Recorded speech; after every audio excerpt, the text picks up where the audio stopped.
Hey guys, what's up? How is day 380 of Corona? I'm just joking. Hey, no, seriously. Hey guys, what's up? I hope you guys are being safe out there, washing your hands, pooping, spend time with your family. But no, seriously, so today I have a Berserk theory for you, but it's not my Berserk theory. It came from someone by the name of Pere. And it's funny how I found this theory, right? I was just reading up different articles on Berserk. And I read this one article, but after the article, I was looking in the comment section. It was the first comment left by Pere that had me very interested, and I decided to make a video based on that. So I'm going to leave a link to the article below so you can look at it yourself. And hey, Pere, which is spelled P-E-R-E, I'm giving credit where credit is due. So hey, shout out to you.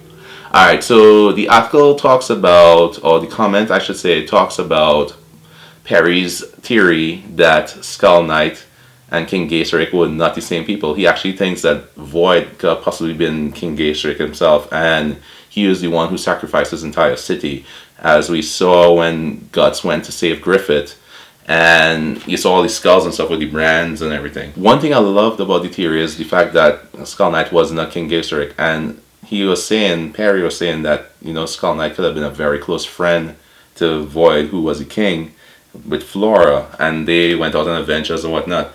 But one thing I do disagree with in the comment was that he mentioned that Flora created the berserker armour for Skullknight to go fight against monsters. But we all know that dwarves created the berserker armour.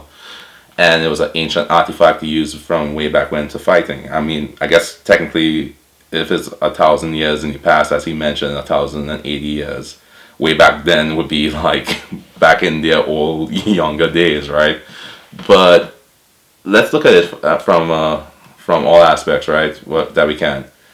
Could we know that Void and SK or Skullknight have issues, right? And they're always battling, and well, not always battling, but they had some type of dialogue that happened when they first met.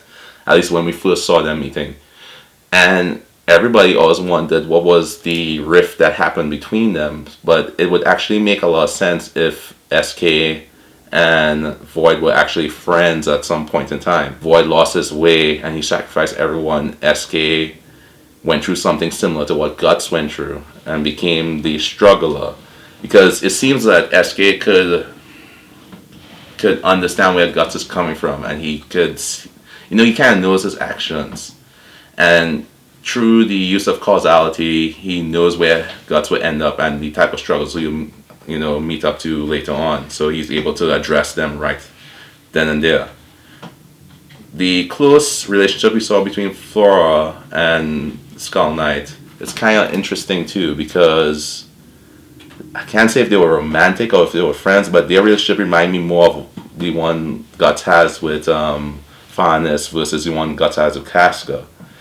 So if that's the case, and we're just analyzing it from that standpoint, it might mean that something bad is going to happen later on to Guts and Casca again. Well, something bad is already happening. They can't even interact with each other. But I mean something more severe that will cause a wedge to go directly between them, destroying any type of semblance of a relationship they ever had. But yeah, you guys check out the comment and tell me what you think. I thought it was interesting because it made me think about the fact that King Gaiseric could actually be Void, which will make a lot of sense because we know that King Gaiseric was a savage monster.